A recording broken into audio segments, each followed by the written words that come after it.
Hello everyone. So today we are going to be talking about globalisation, and I want to introduce you to some sociologists who are working in this space. It's a very important area for contemporary sociology. Globalisation is really an unavoidable word, not just in sociology. It's used extensively by politicians, journalists, people in the business world, activists, religious leaders, etc. It has both positive and negative meanings. The primary meaning in political journalist circles tends to relate to economic factors, but there are other factors as well that I'm going to be talking about. So often you'll think about or hear about global capitalism meaning the network of transnational corporations and big business in the world, the idea of free markets that span the globe, and this global reach of capitalist systems of production now and consumption, and what's regarded as a new form or an adaptation of capitalism as well in the world. On the political right, global capitalism tends to be seen as primarily positive, so the focus there is on jobs creation, opportunities creation, wealth creation, improved standards of living. On the political left, you'll often see that global capitalism has a concern with social problems and issues that it causes for people, and environmental disasters. When it comes to environmental issues, these are now understood, despite the contentions around people who don't believe that there are concerns. However, I think there's enough awareness in the world now that this is understood to be a global problem. And there's certainly an awareness now of unintended consequences of human impact on the environment, and that has become a problem. So in the social sciences, the notion, what we're interested in is an analysis of globalisation, what it means, how it works, what effects it has and where. The notion of a society as a self-enclosed, bounded entity has really come under heavy criticism. It seems highly unsuited now for talking about the transnational process associated with globalisation. The very notion of society itself may now be obsolete because of globalisation. Can we still talk about Australian society or British society or French or Japanese society, for example? So there are questions being raised because the idea of society is no longer primarily contained within one particular country or state, because there are so many processes and phenomena that exist beyond and across and above the confines of nation states, that are focused just on nation states now can miss what is being transformed by globalisation. So globalisation therefore raises questions about the current value of classic theories. And I'll just read, for those who are listening only, a quote from Ulrich Beck. The association between sociology and nation state was so extensive that the image of modern, organised individual societies, which became definitive within the national model of political organisation itself, became an absolutely necessary concept in and through the founding work of classical social scientists, beyond all their differences, such theorists as Emile Durkheim, Max Weber, and even Karl Marx shared this territorial definition of modern society, and thus a model of society centred on the nation state. But that's now been shaken by globality and globalisation, end of quote. So this term methodological nationalism has been coined. It is a social theory that takes society in general, or particular societies, or particular national societies in particular, as its primary concern, is now guilty of this methodological nationalism, according to Hermanio Martins in 1974.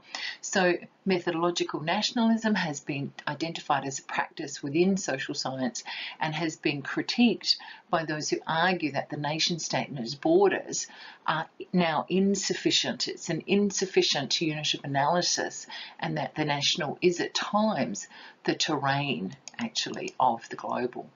So methodological nationalism can mean ignoring or disregarding the importance of nationalism for modern societies, naturalisation and confining studies to geopolitical boundaries, and think there of a particular nation state. So this thinking about globalisation and going back to how it's often seen as an economic process, I wanted to spend a bit of time on that. And this spread of capitalism was predicted by Marx and Engels back in the middle of the 19th century when they said the need of a constantly expanding market for its products chases the bourgeoisie over the surface of the globe. It batters down all Chinese walls, think national boundaries. It compels all nations on pain of extension to adopt the bourgeois mode of production and to introduce what it calls civilization into their boundaries and insist that they become bourgeois themselves. So where globalization is primarily about money, about capitalism, this spread of capitalism was predicted. Marx and Engels, their contention was that all regions of the world would eventually be transformed by capitalism, with traditions being swept away and replaced with a novel world-encompassing social order centred on the search for profit. Both defenders and critics of capitalism share some of Marx and Engels' views about globalisation, essentially involving the global spread of capitalism from the West to the rest of the world. So for some people that's a good thing, for others not so much. Somebody who took up the analysis of Marx and Engels was Vladimir Lenin, and for those who don't know about him, his dates are 1870 to 1924. He was a communist revolutionary, head of the Soviet Russia from 1917 to 1924, and head of the Soviet Union from 1922 to 1924. He was a champion of socialism and the working class, and founder, in the view of some people, founder of a really oppressive and authoritarian regime. As I said, he took up that analysis of Marx and Engels and said that by around the First World War, capitalism had already grown into a world system of colonial oppression, and the financial strangulation of the overwhelming majority of the population of the world was being done, or had been done, by a handful of advanced countries. Taking up some of Lenin's analytical orientation in the present day is world systems analysis, and this has become the most influential model for analysing the world economy. And that leads me to Immanuel Wallerstein, who was born in 1930. He's an American sociologist, has degrees from Columbia University in New York. He's had a long and respected academic career since the 1950s and has held positions internationally, for example, in Hong Kong and Canada and the Netherlands. But since 2000, he's been a senior research scholar at Yale University. Now, a world system for Wallerstein is not necessarily global in scope, but is a system which creates its own distinct world. It is multipolitical, multicultural. It forms a system which pulls into the same orbit different political and cultural entities, and these develop patterned forms of interaction with each other. He rejects the idea of something called a third world, claiming that there's only one world connected by a complex network of economic exchange relationships, that is, a world economy or world system. And he locates the origin of the modern world system in the 16th century in Western Europe and the Americas. World systems become the focus then of inquiry for him rather than nation states. So the way in which he conceptualizes this is that the world is divided into this lasting division into core, semi-periphery and periphery, and where that's an inherent feature, he believes, of a world system theories. So he reckons there is a fundamental and institutionally stabilised division of labour between the core and the periphery. While the core has a high level of technological development and manufactures complex products, the role of the periphery is to supply the raw materials, the agricultural products, and cheap labour for the expanding agents of the core. The economic exchange between core and periphery takes place on unequal terms. The periphery is forced to sell its products at low prices, but then has to buy the core's products at comparatively high prices. And once established, Wallerstein reckons this unequal state tends to stabilise itself.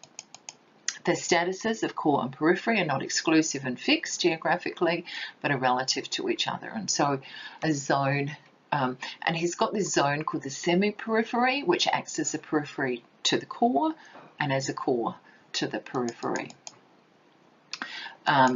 For him, the core dominates and controls, and the periphery is dominated and controlled and exploited. The semi-periphery keeps the whole system functioning by connecting the core and periphery in a way that suits the core. Going on is this three-tiered system where in the core, that's what he sees as primarily those countries in Western Europe and North America.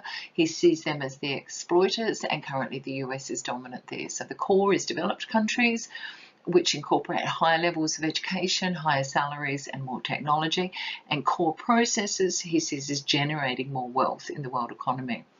When it comes to the periphery, that's the underdeveloped countries. He sees those in Africa, parts of Latin America and Asia, which incorporate lower levels of education, lower salaries, use less technology, and those peripheral processes generate less wealth in the world. And in between, he's got this semi-periphery, which are the developing countries. Think there of India and China. He's also got Brazil incorporated there as well. He sees those countries as both exploited and exploiters. So these are places where core and periphery processes are both occurring, and therefore they're places that are exploited by the core, but in turn they exploit the periphery. So Wallerstein believes that capitalism will self-destruct, that those cheap sources of labour that come from the periphery will dry up, profits will be harder to achieve, environmental awareness will impose new levies and increasingly high levies on companies, which in turn will drive costs up, and there is a growing anti-capitalist and anti-American sentiment in the world. Ironically, he says, as the world becomes more global, more people become aware of these global issues as well. I want to go now to Zygmunt Bauman, who was another sociologist interested in these processes of globalization. He was born in Poland.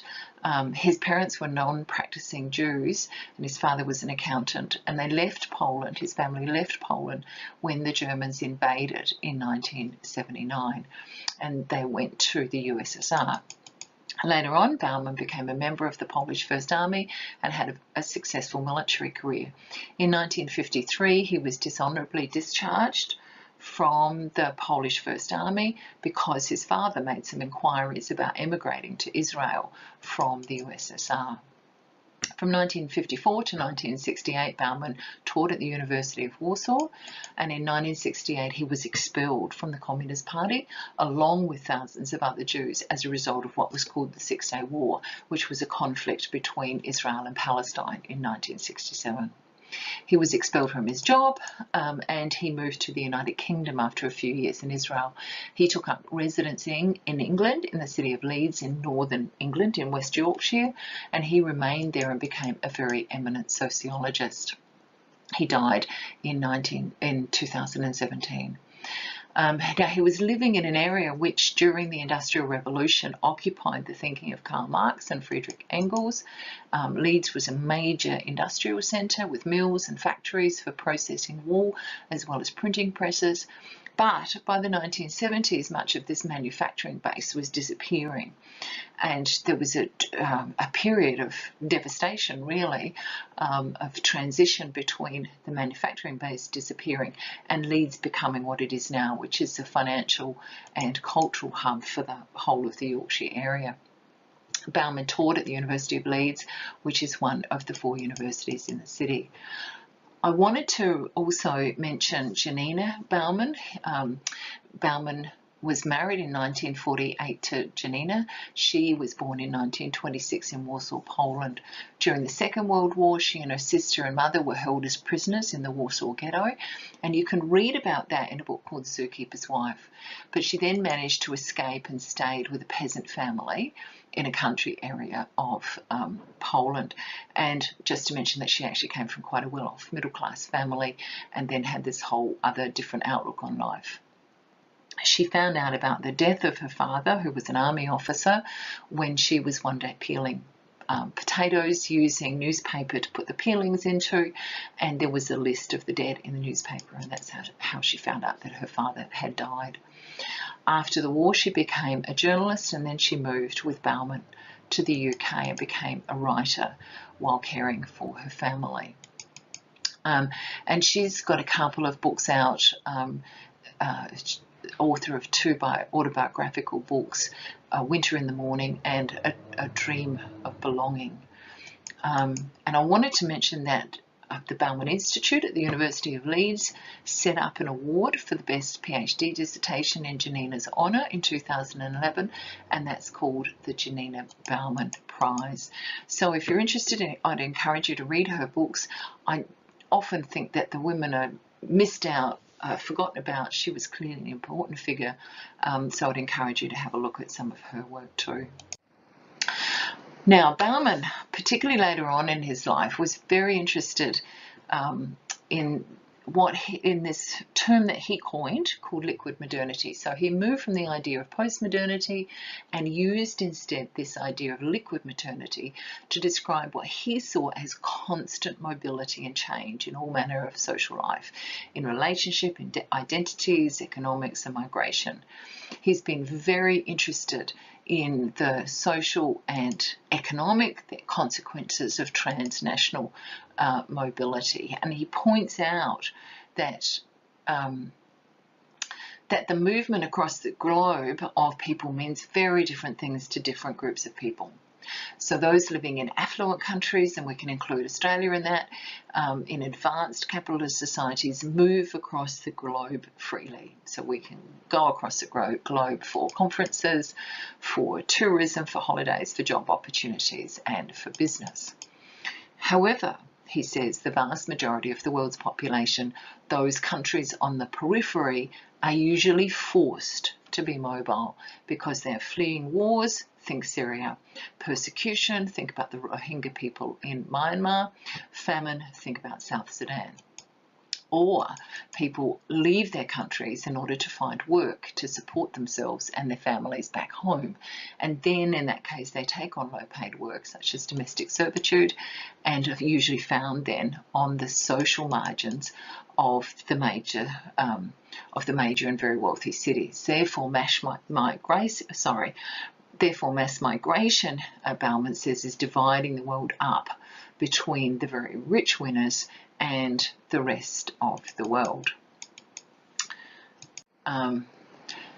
He goes on with another book called Liquid Life, and in this one he argues that life now is precarious, there is constant change, constant uncertainty, and there's not a lot of point in relying on strategies that we might have used in the past because they might not work in the future. So we might have a strategy, for example, of deciding that we're going to go and work for one particular organisation for the rest of our lives. And I do know of people, for example, who decided they were going to do that with Holden. They made a commitment to the organisation, they were happy working there, and that was going to be the rest of their life. But that strategy didn't pan out in the end because Holden's upped and moved. But he reckons because we can't rely on those those past strategies, because there is this constant change, constant uncertainty, life is now precarious, and therefore we're all anxious. So he says solidity and liquidity are the distinctive features of two eras, modernity and post-modernity. Instead of referring to modernity and post-modernity, Bauman writes of a movement from solid modernity to a more liquid social life. And as an example, identity is no longer a fact, but something that we do. It's a task that we take on. And we're not seeking necessarily an identity that will last a lifetime. We're not necessarily looking for a deeper meaning to life. Instead, he reckons we're social tourists. We're looking for the next, however, fleeting experience. Bauman has also written Liquid Love, and in this book he's interested in the way in which he reckons our traditional bonds are loosening. The old ties we had of marriage, of family, social class, religious affiliation, they're not fixed anymore. Therefore, the individual has to use their own ingenuity to negotiate a path through society. So Bauman's book is about how we're torn then between this new freedom to do things as we want to do them rather than being held by old ties, but also longing for the old security, because as much as there might have been things that we didn't like about the old affiliations, there was also a sense of security and belonging. So the result is much anxiety as well as we're being torn. And when it comes to love, what he says is that we want love to give us what our other consumer products or purchases give us: lots of novelty, fun, variety. Therefore, relationships are now quite disposable too. I want to just move on to thinking about globalisation as political processes, and Marx and Engels again made a prediction that global capitalism would limit the power of national governments to control what happens within their borders. So capitalist markets are now transnational. Therefore, information, goods, people, etc. move across borders without respecting national governments. And think, therefore, of the controversy that we've had in this country since 2004 or a little bit earlier than that about so-called people smugglers, but also think about shopping online and being able to bypass GST. Transnational companies can pack up and leave. I talked about somebody who might have had a strategy of working, and I know people who did, who had a strategy of working for one particular organisation. That's not necessarily going to work anymore, because those big companies might pack up and leave, as Toyota and Holden have done in Australia or from Australia. There are more constraints than previously on national governments, which come from international laws, from the United Nations, from Amnesty International, and even Greenpeace activism. So even while I have a little bit of scepticism about this, because I know that Australia doesn't always abide by agreements it signs up with for the United Nations. However, we do sign up and agree with various conventions, and it does constrain in some ways what we can do. And because it's also difficult to control now information coming into national borders, and think about that in terms of the internet, although China has more of a handle on controlling what goes in to their national borders. So in other words, boundaries of nation states are more porous than previously. Things can pour in and pour out more easily than previously. When it comes to globalisation as social processes, the constraints of geography are receding. So the forces that shape and influence people are no longer simply local or national, but also global.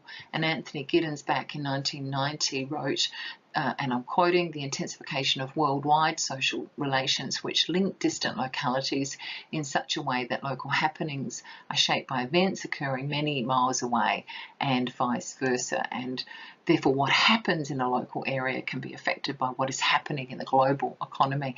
And what comes to mind for me is the global financial crisis. So some banking or mortgage problem occurred in the United States, and that had ripple-out effects right across the world. When Japan a few decades ago had a major recession, that had rippling effects across the globe. If China, for example, collapsed in its economy or even decline, then that will have rippling out effects across the globe and huge impacts, particularly for Australia. Also, relationships are no longer geographically constrained. We can do business, know people from all over the world, and our contemporary social relationships become disembedded from the past in particular. So we can do other things, with relationships than we used to have.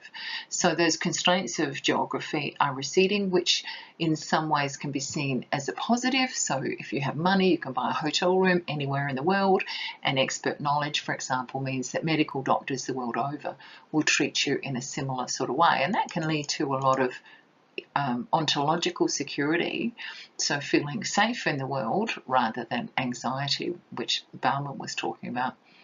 And think about when you travel, you can land anywhere, get a taxi or an Uber, arrive at a hotel, and it's kind of essentially the same. Takes unpredictability out of traveling. But if we put our trust in those expert systems, what happens when something goes wrong? Or if we can't rely on the expert systems to be the same in some countries, then we would need to do a risk assessment.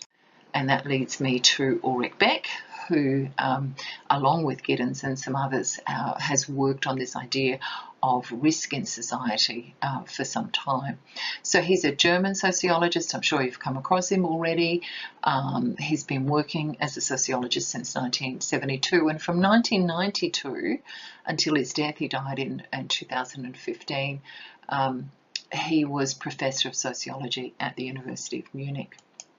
Now, his research interests include an interest in the disasters created by the use of technology, and in particular, he's interested in the paradox between what we think of as progress, so the apparent wealth in the West, for example, and then the sense of increased risk we have because of the impact of technological advances.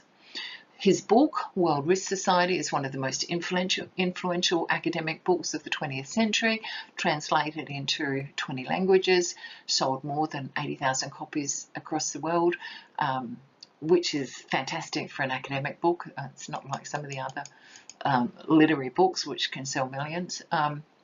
It was published in 1986, the same year as the Chernobyl disaster that happened on the 26th of April that year, 1986, at the Chernobyl nuclear power plant in the Ukraine. And then it went on to be published in English in 1992. And just a point about Chernobyl, that nuclear power plant failure triggered substantial amounts of nuclear radiation into the atmosphere. One figure I've seen quoted as 400 times that released by the bombs over Hiroshima. So what Beck has done is that this historical mapping of risks associated with being human, and he has the first historical period as being pre-industrialization, where the biggest concern for humanity were natural disasters, things like floods and droughts and volcanoes, contagious diseases. So these were exogenous, they were externally caused, not caused by humans. They did have absolutely a tangible impact, and the risks were impacted as well by a lack of knowledge. So there were no warning systems if a hurricane was coming, for example, and we have those now, and there was no understanding of the impact of hygiene, so people tended to live in incredibly unsanitary conditions, including, for example, throwing toilet with sewage waste into streets. So they didn't have the understanding of hygiene that we do have now. So that's what he sees as the first period where the biggest concern for humanity or for societies were external to society. So then in the second period, what we've got is industrialization. So then and industrialization, of course, as you would know, leads to the manufacture of goods and away from an economy based on farming or agriculture. And in the West, this occurred during the 18th and 19th centuries, and some developing countries are going through this process now. So we still have those natural disasters, plus we have a human error, And so we have industrial accidents, and for one example is the Triangle Shirt Waste Factory fire in New York in 1911, but really there are just so many to choose from. So we have these social goods, employment, income, housing, which are offset by the side effects or the social bads. And then we move into technological disasters that are actually created by our technology. So what he calls techno-scientific development. And one example there is thalidomide. So thalidomide is a drug that was given to pregnant women to stop morning sickness during the late 1950s and early 1960s. And it was in widespread use in Australia, Europe and Japan and other countries. And there were thousands of babies who died or were born with problems with their organs or born without limbs. And there was an Australian doctor called William McBride who was from Sydney, and he's credited with revealing the dangers of thalidomide. And he published an article in The Lancet in 1961 stating that whereas congenital abnormalities are about 1.5% of babies, when thalidomide is used or taken by women, the deformities increase up to 20%. And the Lancet article was the catalyst for further studies. And when the link was found, the drug was banned in Australia in 1961, although I do understand it's used for another completely unrelated condition. So now we have a situation where we have natural disasters, then we have industrial disasters created by human error, and then we have disasters created by human techno-scientific development as well. So we have those three areas. So he's done this mapping of increased risk in the world. So he talks about this transition from industrial modernity to risk society in the 1980s, where he reckons manufactured risks multiply quickly, spread like a virus. And he argued that since the 1980s, people in Western cultures have become increasingly disenchanted with the ability, or the disability actually, of institutions we have, our governments, our legal system, our knowledge systems, particularly our scientific knowledge, to prevent or to contain our risks. And media reports, of course, report those social bads. And Beck's argument is that the central focus then becomes on avoiding the bad rather than on producing the risks. So we become very attuned to risks and not prepared to take risks, become very risk averse is the phrase. And so some of those social bads, and my goodness, there are any number of them, but there was Chernobyl that I've mentioned, there was the nuclear disaster at Fukushima in Japan, there is the ongoing problems in Port Pirie in South Australia where the lead levels from the lead smelters create problems in the community, not just respiratory problems, but can cause developmental delay in children in that community as well.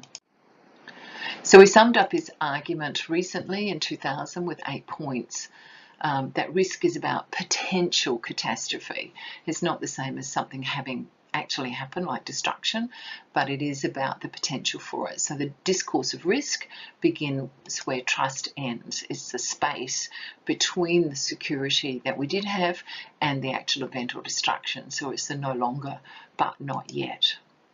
He talks about this idea of the spectre of the future. The present is not determined by the past anymore, but by what actually might happen in the future. So that's a sense of risk. He talks about it as a mathematized morality. It's not just factual claims, but it also is claims about values, about how we want to live in the world and how we want to treat people. These are unintended consequences, is his fourth point, that order and control becomes increasingly impossible because we don't intend for things to happen. We don't intend for that thalidomide disaster. The intention there was a good intention, but the outcome, the consequence, was disastrous for many people. Number 5 is the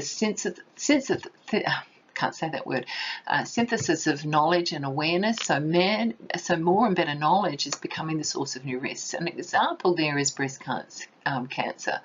So he talks about the possibility of inherited disease, and we begin to blur the boundary between ill people and well people. So the more knowledge that we have that we may be at risk of breast cancer, we're not necessarily well, and I guess we might take precautions like have a mastectomy so that we don't get the breast cancer. So it actually creates more risks, that knowledge, in a way. Another example is genetic engineering, more knowledge but lack of awareness of potential risks there. And his problem with this really is that it can lead to doing nothing.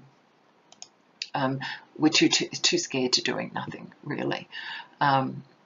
So the risks are both local and global. So the local and the global are no longer antithetical, a point I've already raised, and I use the example of the GFC there. The risks are both real and constructed, so the impacts of the risks are actually real, they're tangible, they happen in the world, but the knowledge about the risks is also tied to the history and symbols of a particular culture. An example he has is the impact of asbestos in causing cancer. Now, that was absolutely real, no doubt about that, but how the risk is perceived can vary in time and place. And there's often this lapse in time between a condition that cancer causes, asbestos, and the recognition of it, or what he says, it's knowable only after it materialises into a visible cultural phenomenon at some time and some place. So there's no doubt that there were people who died of asbestos-caused cancer long before organisations began to be sued for that. And I guess that litigation was one way of bringing that into consciousness, making it a visible cultural phenomenon. And he reckons that now we live in what he calls a hybrid world, that there's this loss of clear distinction between nature and culture. So risk society, he says, and I'm quoting now for those who are listening and not watching, is the driving force in the, he says, I'll start again, the driving force in the class society can be summarised in the phrase, I am hungry. The movement set in motion by the risk society, on the other hand, is expressed in the statement, I am afraid.